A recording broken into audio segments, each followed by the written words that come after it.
Hi guys, it's Becky at Babes in Hairland. Today we're excited to share with you this beautiful flipped braid updo just in time for June and wedding season.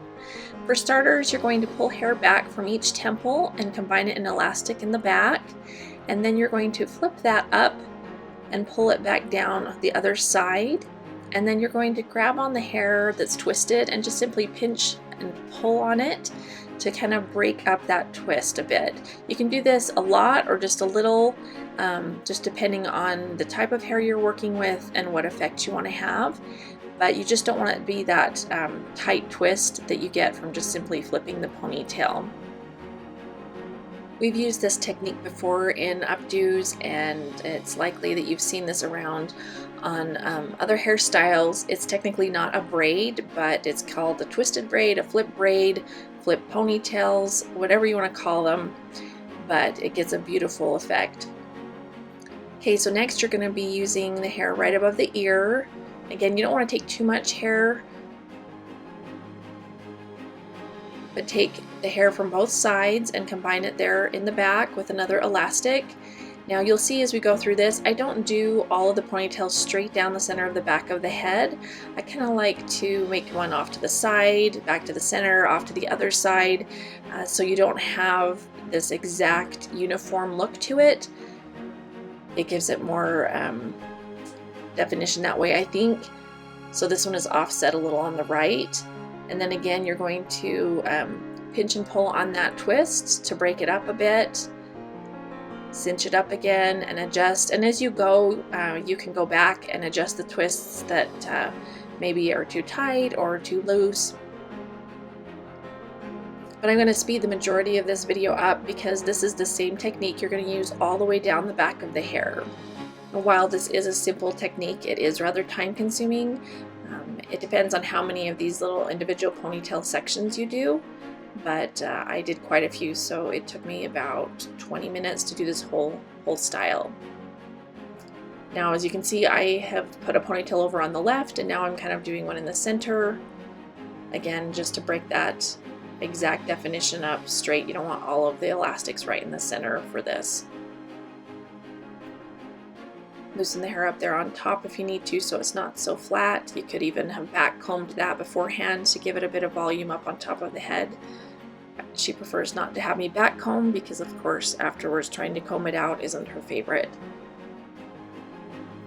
And once you get further down here to the nape of the neck, just grab hair from the sides. Of course, always this has been from the sides, but as you work down the head and run out of hair to grab on the sides of the head, you're kind of working from the edges of the ponytail.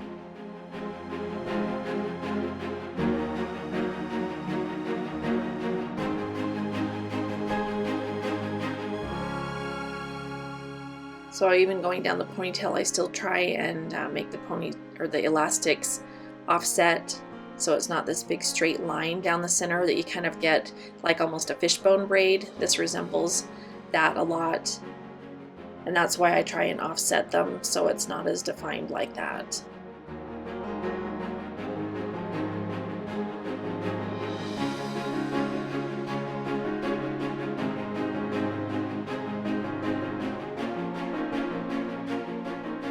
The further down you get, you may, if you're like us, end out with hair that kind of pokes out.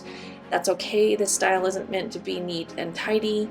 It has a bit more messy and loose look, and depending on the length of hair you're working with, you can make this as messy as you want.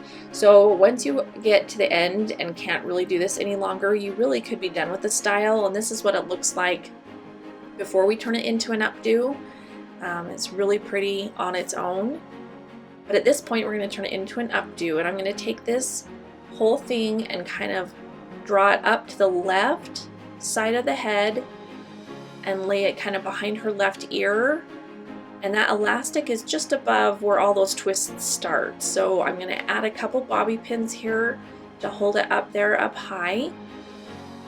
Now if you have longer hair, you could drape it back around over the top and tuck those ends in at the nape of the neck, but her hair just tucks neatly right in there.